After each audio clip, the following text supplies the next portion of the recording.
ذہن مشوش ہوتا تھا کہ کیا کرنا چاہیے.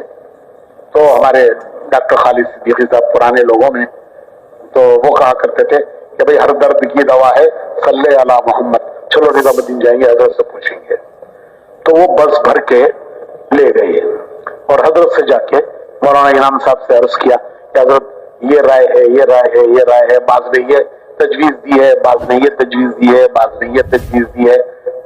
تو حضرت نے فرمایا سب سنا اطمینان سے، اور پھر فرمایا کہ بھائی تمہارے ہاں تانگے ہوتے ہیں؟ تو وہ زمانوں میں تانگے ہوا کرتے تھے. تو تانگے سے گھوڑے کو کیا کرتے ہیں؟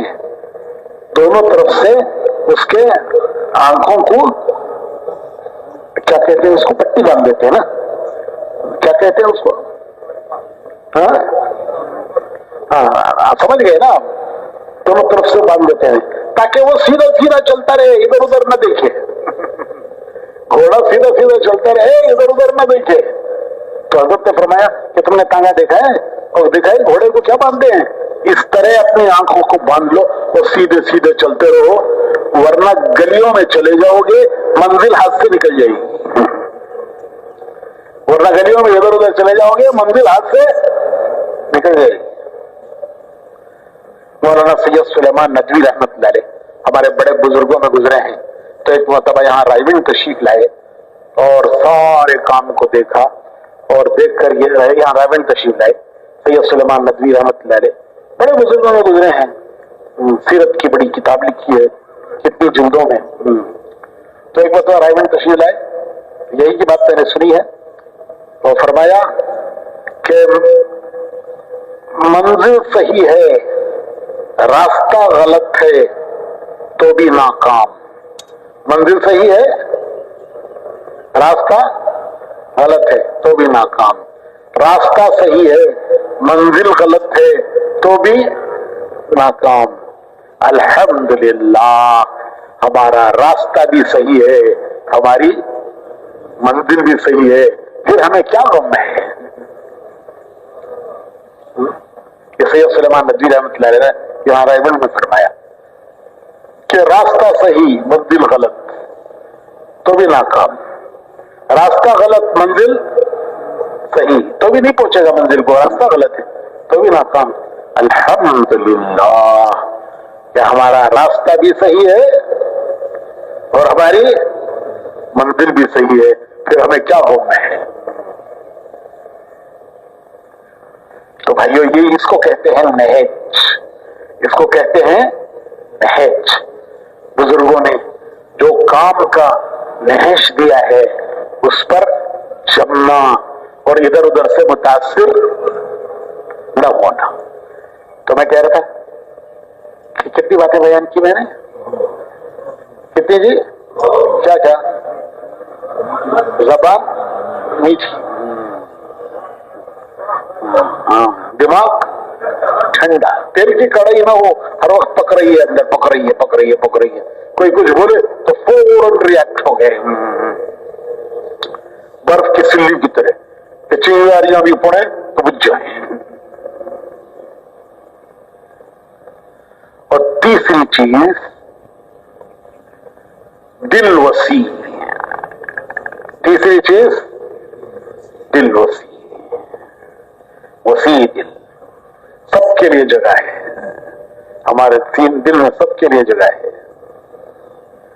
جو ہمارا بھلا چاہتے ہیں ہم تو ان کا بھلا چاہتے ہی ہیں، جو ہمارا برا چاہتے ہیں ہم ان کا بھی بھلا چاہتے ہیں. جو ہمارا بھلا چاہتے ہیں ان کا ہم بھلا چاہتے ہیں، یہ تو سب کرتے ہیں دنیا میں.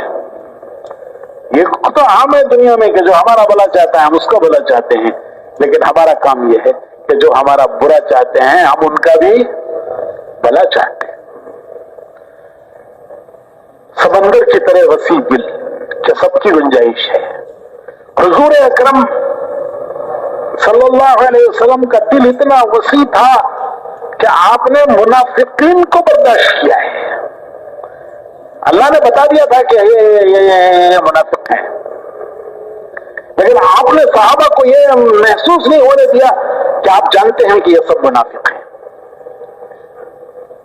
صرف ایک حضرت حذیفہ کو کسی مصلحت سے بتایا کہ فلاں یہ منافق ہیں، ورنہ جو بڑے بڑے صحابہ تھے، اکابر صحابہ، حضرت ابو بکر، حضرت عمر، حضرت عثمان، حضرت علی، ان کو بھی نہیں بتایا کہ کون منافقین ہے۔ منافقین کہا کرتے تھے حضور کے بارے میں کہ وہ تو کان ہی کان ہیں، لکھا ہے کتابوں میں، وہ تو کان ہی کان ہیں، جو کہو سنتے ہیں، اور قریب جا کر باتیں کرتے تھے یہ بتانے کے لیے کہ ہم کتنے قریب ہیں، اور پیچھے جا کے کہتے تھے کہ وہ تو کان ہی کان ہیں، جو کہو سن لیتے ہیں۔ لیکن آپ نے ظاہر ہونے نہیں دیا، آپ جانتے ہیں کہ یہ منافق ہے۔ بڑے بڑے صحابہ کو نہیں بتایا، صرف ایک حضرت حذیفہ کو بتایا مصلحت سے۔ تو آپ کے سینے میں کتنی گنجائش تھی۔ تو میرے بھائیو، دائی اگر اس کے سینے میں اپنے ساتھیوں کے لیے گنجائش نہیں ہے، اپنے ساتھیوں کے لیے گنجائش نہیں ہے، تو وہ اوروں کے لیے اپنے سینے میں کیا گنجائش نکالے گا؟ تو ہمارا سینہ وسیع ہو، ہم ہر ایک کو برداشت کریں گے، ہر ایک کو اپنائیں گے، ہر ایک کو اپنائیں گے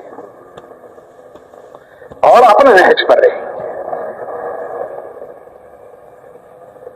تو اللہ رب العزت ہمیں اس کی توفیق عطا فرمائے، ہمیں اس کی اللہ توفیق نصیب فرمائے۔ یہ ہمارے جو پرانوں کے جوڑ ہیں، یہ ایک کوئی رسم رواج نہیں ہے کہ سال میں ایک مرتبہ پرانوں کو جوڑ لینا ہے۔ بھائیو، یہاں آ کر یہاں سے کچھ لے جانا ہے، یہاں سے کچھ لے جانا ہے، اور کیا لے جانا ہے؟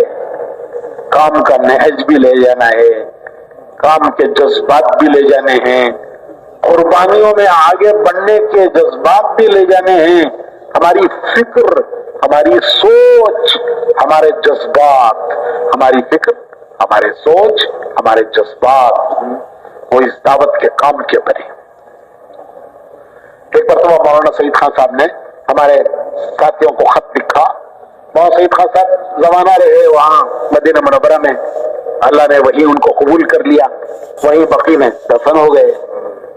تو خطوط لکھا کرتے تھے، تو ایک مرتبہ ہمارے ساتھیوں کو خط لکھا کہ دعوت کے کام میں جان لگاؤ، مال لگاؤ، یہ تو سب کہتے ہیں۔ آگے کی دو باتیں انہوں نے اور لکھی جو ذرا سمجھنے کی ہیں۔ وہ لکھا دل لگاؤ، دماغ لگاؤ، جان لگاؤ، مال لگاؤ، اور آگے دل لگاؤ، دماغ لگاؤ۔ تو بھائی جان مال تو تھوڑا تھوڑا ہم نے لگانا شروع کیا ہے، لیکن دل دماغ ابھی نہیں لگا، ابھی دل کے جذبات نہیں بدلے، ابھی دماغ کی سوچ اور فکر نہیں بدلی۔ ہم ان پرانوں کے جوڑوں میں بھائیوں اس لیے حاضر ہوتے ہیں تاکہ اللہ اس مجمع کی برکت سے، مجمع کی ایک برکت ہے، مجمع کی ایک برکت ہے، مجمع کی برکت سے ایک چیز ملتی ہے، ہاں یہ مجمع کی برکت ہے۔ ہمارا کام اجتماعی ہے، ہم تنہا چل نہیں سکتے۔ حضرت تھانوی رحمۃ اللہ علیہ نے لکھا ہے کہ جہاں پھسلن ہوتی ہے وہاں چوٹی بھی پھسل جاتی ہے، ہاتھی بھی پھسل جاتا ہے۔ اس کا علاج سب کے ساتھ چلنا ہے، ایک دوسرے کو سنبھالتے ہوئے چلنا ہے۔ آپ نے دیکھا ہوگا جب بارش آتی ہے، سیلاب آتا ہے، پانی زیادہ بہنا شروع ہوتا ہے، جب لوگ چلتے ہیں تو ایک دوسرے کا ہاتھ پانی میں جب چلتے ہیں، پانی بہ رہا ہے، تیز بہ رہا ہے، جب اس میں چلنا پڑتا ہے مجبوراً کبھی، تو کیسے چلتے ہیں؟ ایک دوسرے کا ہاتھ پکڑ کے، ایک دوسرے کو سنبھالتے ہوئے۔ تو میرے بھائیو یہ اجتماعی کام ہے، اس میں ایک دوسرے کو سنبھالتے ہوئے چلنا ہے، ہم دوسروں کو بھی سنبھالیں، دوسرے ہمیں سنبھالیں۔ یہ سب جب ہوگا جب ہم اجتماعیت کے ساتھ جڑے رہیں گے، جو اجتماعیت کے ساتھ جڑے رہیں گے۔ ہماری اجتماعیت کی جگہ ہماری مسجد کی جماعت ہے، ہمارے شہر کا کام ہے، ہمارے شہر کا مشورہ ہے، ہماری شبگزاریاں ہیں، ہمارے علاقے کے ساتھ جڑنا، پھر علاقے سے جڑتے ہوئے رائیونٹ سے جڑنا، اور رائیونٹ سے جڑتے ہوئے شورا سے جڑنا، یہ اجتماعیت ہے۔ تو ہم پرانوں کے جوڑے میں اس لیے آتے ہیں تاکہ اس مجمع کی برکت سے، میں نے عرض کیا کہ مجمع کی ایک برکت ہے، مجمع کی ایک برکت ہے۔ ہندا ایسی سخت دل عورت، ہندا جس نے احد میں حضرت حمزہ کا سینہ چاک کر کے کلیجہ چبایا تھا، کتنی سخت دل عورت ہوگی کہ حضرت حمزہ کی لاش کا سینہ چاک کر کے کلیجہ چبانے کی کوشش کی اور پھر نہیں چبا سکی تو پھینک دیا۔ وہ عورت جب مکہ فتح ہوا تو یہ دیکھنے کے لیے آئی کہ آج مسلمان اپنی فتح کا جشن کس طرح مناتے ہیں۔